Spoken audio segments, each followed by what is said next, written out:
पूर्णिया सांसद राजेश रंजन उर्फ पप्पू यादव ने अपने कार्यालय अर्जुन भवन में एक प्रेस वार्ता का आयोजन किया। उन्होंने कहा कि मैं लगातार इस बात को कहते आ रहे कि जो भी मंत्री संतरी पूर्णिया और आसपास क्षेत्र में है वह बिना पैसे लिए कोई भी काम नहीं होने दे रहा है। सरकार के सभी कर्मचारी पूरी तरह से भ्रष्टाचार में लिप्त है, खासकर सर्वेयर और सीईओ। लगभग 90 से 55% रावण और कंस बन गया है, जो बिना पैसे का कोई भी काम नहीं करता है। वहीं सांसद ने कहा कि पूर्णिया डीएम से भी इस बात की शिकायत कई बार की है और सरकार का ध्यान आकर्षित करना चाहूंगा, नहीं तो महाभारत की जैसी स्थिति बन जाएगी। वहीं दूसरी बात, उन्होंने कहा कि जब तक हाई कोर्ट का आर्डर नहीं आ जाता है तब तक सरकार को किसी भी बड़े पैकेज को निकलना बंद कर देना चाहिए। बड़े पैकेज निकालकर एक दो बड़े ठेकेदारों को काम देने के कारण से छोटे ठेकेदार बेरोजगारी के कगार पर आ गए हैं और सरकार अपने चुनाव के खर्च को निकालने के लिए इस तरह का कार्य कर रही है। सारे कॉन्टैक्ट जिस विभाग से निकलता है उसे विभाग के मंत्री के रिश्तेदार सभी कामों को मैनेज करते हैं। आज मैं उन्हीं लोगों में से एक नाम का खुलासा करने जा रहा हूँ, जिसका नाम है अरविंद। कौन है? सारे ठेकेदारों का कहना है कि हमें उन्हीं को पैसा देना पड़ता है। मैं सरकार से आग्रह करूंगा कि उनका कॉल डिटेल निकाला जाए, उनके लोकेशन को ट्रैक किया जाए। आखिर यह व्यक्ति कौन है? उन्होंने कहा सरकार 20 सालों में एक भी एयरपोर्ट नहीं ला पाई, एक भी रेलवे लाइन नहीं बिछा पाई और अब जाकर प्रधानमंत्री सड़क योजना के तहत सारे सड़कों को बनाया गया। वहीं उन्होंने बताया कि कोसी सीमांचल के मक्का एवं मखाना किसान की तरफ भी सरकार का ध्यान आकर्षित कराया कि मक्का और मखाना किसानों को उनके उत्पादों के लिए उन्हें उचित रेट प्राप्त होना चाहिए। वहीं सांसद पप्पू यादव ने कहा कि अभी जो तूफान इस इलाके में आया है, लगभग 80% फसल पर सबसे ज्यादा असर पड़ा है।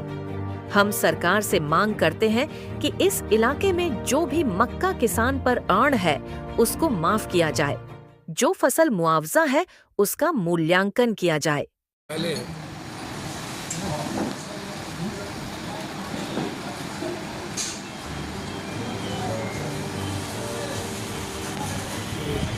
मैं कई बार लगातार इस बात को कह रहा हूँ, जो एमएलए, एमपी, मंत्री, संतरी जो भी लोग बिहार या पूर्णिया में या अन्य जगह हैं, 20 सालों से जो डेवलपमेंट रुकी हुई थी, मेरा पहला सवाल है कि पूर्णिया में जितना सर्वेयर है वो 20,000 रुपया लेता है तब जाके सर्वे करता है। जितना 20,000 पहले दो, तब मैं जमीन का सर्वे करता। आम और कॉमन आदमी परेशान है, सरकार और सरकार के लोग भ्रष्टाचार और कोई अंकुश नहीं। लगभग जितने सीईओ हैं बिना किसी कागज देखे नोटिसन कैंसिल कर देता है, किसी की निजी जमीन पर नोटिसन कर देता है। भ्रष्टाचार सीमा से बढ़ के हम कई बार मंत्री से बातचीत करके हमने सीईओ की शिकायत की। लगभग सीईओ 90-95% सीईओ पूरा रावण का कंस का अड्डा बन गया। मैं डीएम साहब से भी आग्रह किया हूं कि सर्वेयर को रोकिए, अन्यथा महाभारत की स्थिति होती है। और मैंने गांव में कहा कि यदि सर्वेयर को किसी भी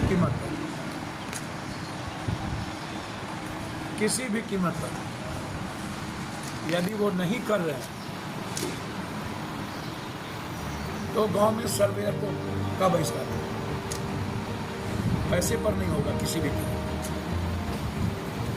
दूसरा चीज, ब्लॉक की स्थिति बहुत ही बुरी है और थाना की भी स्थिति बहुत बुरी है। बिना पैसा लिए कोई काम नहीं होगा। तो जो लोग विकास का राग अलाप रहे हैं, विधायक, मंत्री, संतरी, जो लोग हम उनसे आग्रह करेंगे कि आप इतने ताकतवर हैं तो पूर्णिया को भ्रष्टाचार से मुक्त करें।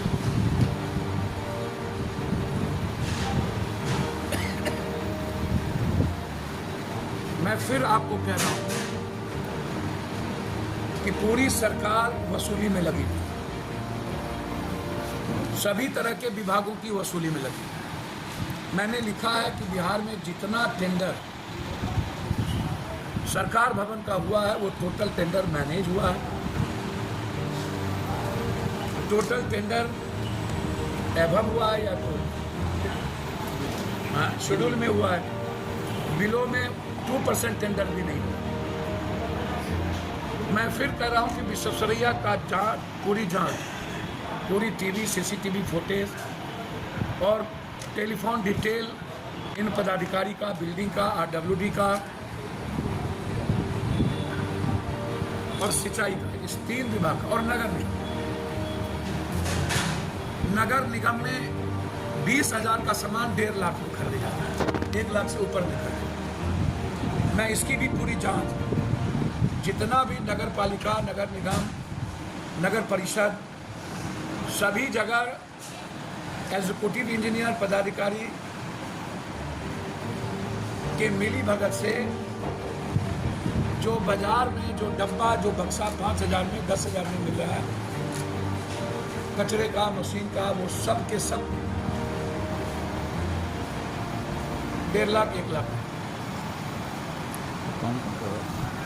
तो अभी मैंने आरडब्ल्यूडी में फिर मैं कह रहा हूं कि लगभग 5,000 कॉन्ट्रैक्टर को बेरोजगार कर दिया गया। और मैंने सबको चिट्ठी लिखा है कि जब तक हाईकोर्ट के ऑर्डर फॉलो ना हो और किसी भी कीमत पर यदि सरकार ने अपनी चुनाव लड़ने के लिए इतने बड़े बड़े पैकेज निकाल के इसमें इस विभाग में जो मंत्री हैं उन्हीं के रिश्तेदार लोग मैनेज करते हैं, इसीलिए 20 साल के बाद पूर्णिया आज दुनिया के मानचित्र पे, पूर्णिया हर दिन भारत के राजनीतिक, सामाजिक, आर्थिक क्षितिज पर। पूर्णिया में हमारी प्राथमिकता मक्का और मखान सीमांचल में ये दोनों है, और ये दोनों मक्का और मखान पर जो गिद्ध दृष्टि है बड़े पूंजीपतियों की, पूरा का पूरा किसान से लेकर के उसको आउट ऑफ मार्केट कर देना और बाद में उसको बेचना, तो ये हमने बिल्कुल क्लियर कर दिया है।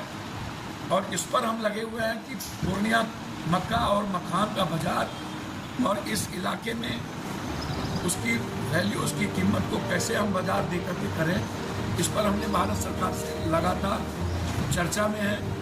और किसी भी कीमत पर बिचौलिया का कोई संबंध नहीं रहने देंगे, और ना ही किसान पर जो सबसे ज़्यादा हमला है मक्का और मखान को लेकर के, जो पुनः निराशा है, वो सबसे बड़ी दिक्कत इस बात को लेकर के है कि अभी जो तूफान और ये इलाके में आया है जिसमें लगभग 80% फसल पर सबसे ज़्यादा बोझ पड़ा है। हम सरकार से मांग करते हैं कि इस इलाके में जो भी किसान पर, मक्का किसान पर ऋण है या उसको माफ किया जाए, और जो फसल मुआवजा है उसका मूल्यांकन किया, क्योंकि सीमांचल और कोसी सबसे ज़्यादा अभी लगातार प्रभावित हो रहा है और किसान सबसे ज़्यादा प्रभावित हो रहा है। नाम लेकर के आपको बताने जा सकते हैं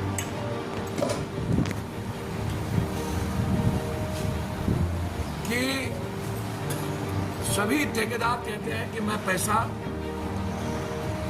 अरविंद नाम के आदमी को जमा करते हैं। ये अरविंद कौन है मुझको नहीं पता।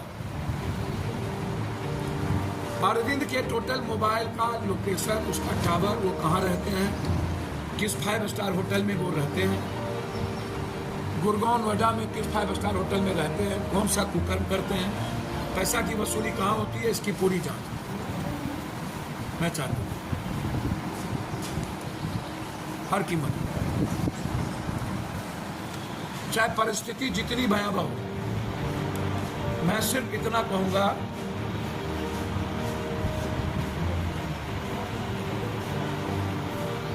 कि हम इस बिहार के टोटल मिडिल क्लास के जो कॉन्ट्रैक्टर हैं जिसको अलग कर दिया गया,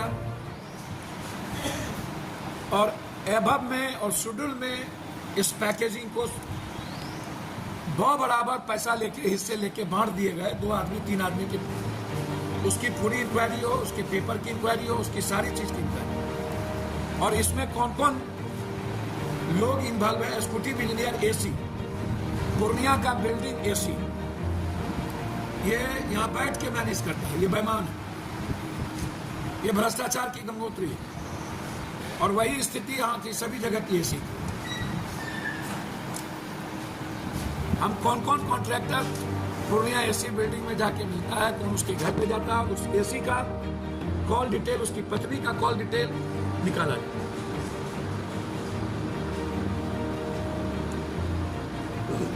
और जिनको टेंडर मिले हैं बिना पेपर को, जिस तरीके से गलत पेपर को ओके कर दिया गया और ऊपर जाकर के पैसा दे करके टेंडर ले रहे हैं, उसको कैंसिलेशन किया जाए या तो अस्थिर किया।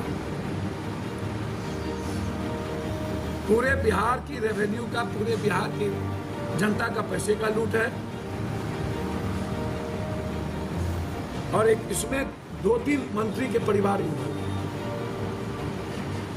पूरा, उसके पूरे परिवार की संपत्ति की जांच होगी पूरा। तीसरी चीज, पूर्णिया के डेवलपमेंट में 20 सालों से कुर्सेला और बिहारीगंज के रेलवे का काम शुरू हो। आप लोग जाके कुर्सेला बिहारीगंज का सर्वे कर लीजिए। और गलगलिया जलालगढ़ का काम भी शुरू हो। 5 आरओबी, जिसमें पूर्णिया, जब कोई एमपी एमएलए और मंत्री आरओबी और की चर्चा करता है, मुझे आश्चर्य होता है कि 20 सालों से डबल इंजन की सरकार है, ना तो आप एक रेलवे लाइन ले पाए, ना आप एयरपोर्ट ले पाए, ना ही बड़ा पुल ले पाए। 20 सालों से आप, और अब जाकर के 20 साल के बाद पूर्णिया जिले के लगभग सड़कों को प्रधानमंत्री सड़क योजना में ले लिया। कस्बा, झील टोला और जानकी नगर में स्टेडियम बनाने का निर्णय।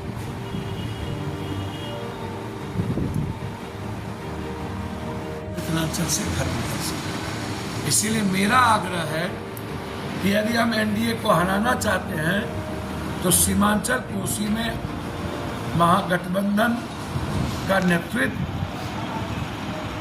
कांग्रेस की जमीन समझते हुए हर परिस्थिति में आज बैठक है।